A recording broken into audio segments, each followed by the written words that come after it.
A cidade estava em chamas, mergulhada no caos.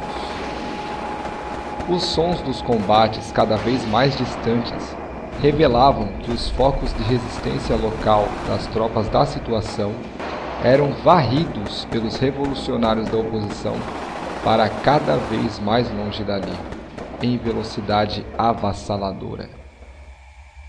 Na noite, sob as nuvens enrubescidas pela luz dos incontáveis incêndios que se projetavam do solo ferido de guerra, 2 homens das forças de ocupação da oposição zigue-zagueavam pelo labirinto de escombros ruinosos, cumprindo a ordem superior de limpar a antiga catedral da cidade de qualquer armadilha ou inimigo escondido nela. Munidos de disposição e de seus fuzis automáticos, rumaram pelas ruas até o imponente prédio, pulando cadáveres ainda fumegantes da batalha e estilhaçando destroços sob suas pesadas botas militares. Chegados em frente ao edifício, contemplaram aquela bela e ancestral arquitetura cinzenta, uma grande sombra projetada contra o céu. Avistando-a de baixo para cima, puderam sentir exalando dela a síntese do velho poder. Poder este agora destronado pelos revolucionários do amanhã.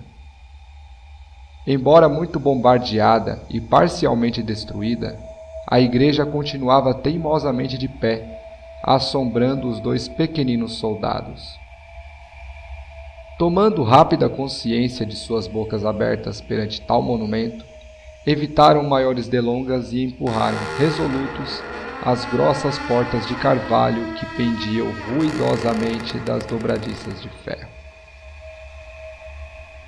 O penumbroso interior da construção era fracamente iluminado pelos incêndios da cidade, que adentravam o ambiente através de suas janelas quebradas e crateras adquiridas pelos petardos que receberam em suas paredes e telhados durante o pesado combate.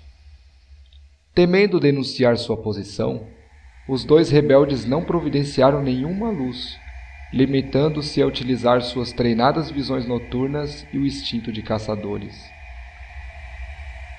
O ar abafado tinha cheiro de madeira queimada e fuligem, com um leve odor de incenso ao fundo, resquício das recentes celebrações religiosas realizadas ali.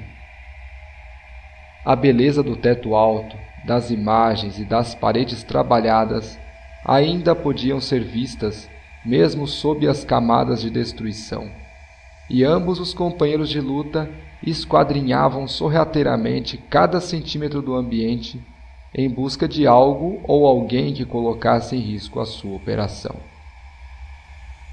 Caminharam por todos os recantos, buscando manter a máxima discrição possível. O local estava gelado e silencioso, arrancando-lhes arrepios. Para diminuir o frio e o medo, apertavam forte seus fuzis, a única coisa ali em que depositavam a sua fé. Após muito investigarem e nada encontrarem, desceram uma estreita escada de pedra, cujos degraus desgastados pelo tempo conduziam a uma cripta sob o solo.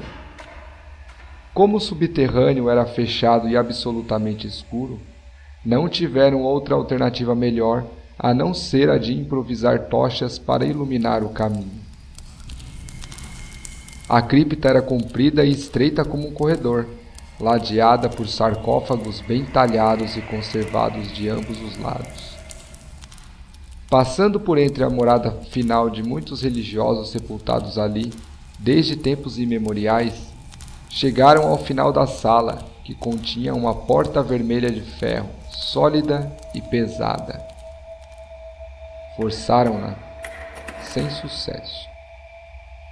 Tiveram, então, que detonar a fechadura com uma carga ligeira de explosivo.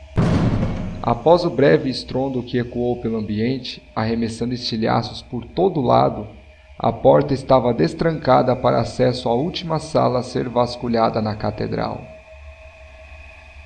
Iluminaram-na com suas tochas e adentraram, com os braços cobrindo os narizes e bocas da fumaça poeirenta precipitada no ar. Era uma sala pequena e sem janelas, quase totalmente vazia. Quase. Havia uma criança desacordada, deitada em um canto dali. Rapidamente os dois homens acorreram a ela e viram que era uma menina muito nova, aparentando ter uns 7 ou 8 anos de idade. Pousando o ouvido perto de sua boca, constataram que ela respirava. Estava dormindo. Corja de canalhas! Como puderam prender nesse lugar desumano uma criança, sem nem sequer ter uma cama longe do chão úmido e gelado? Praguejou em voz alta um dos rebeldes, como se os antigos clérigos não mais residentes ali pudessem ouvi-lo. E olha o que fizeram! Redarguiu sobressaltado o outro, projetando a tocha na direção de uma série de correntes e cintas sobrepostas, apertadas contra o corpo da criança e imobilizando totalmente os movimentos de seus braços. Ambos ficaram espantados com a quantidade e a resistência daqueles rudes aparatos contra o diminuto e frágil corpo infantil da garotinha. Como puderam fazer isso? E por quê? Sem mais tempo a perder, recostaram suas tochas na parede e puseram-se a desatar as cadeias daquela pobre criança. Era magra e estava numa condição deplorável, imunda, maltrapilha, e com os longos cabelos encebados cobrindo seu doce rostinho, dormindo profundamente, enquanto os dois homens punham-se a retirar cada uma das cintas e cadeados dela.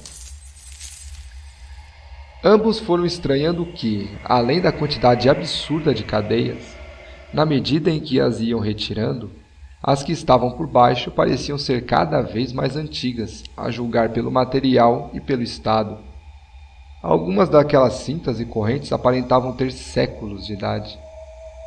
Conforme iam penosamente libertando-a, a menininha parecia dar sinais de que despertava, mesmo com toda a delicadeza empregada pelos compadecidos combatentes. Por fim, ao arrebentarem sem grandes dificuldades o último par de cordas, já bastante deterioradas, a pequenina acordou.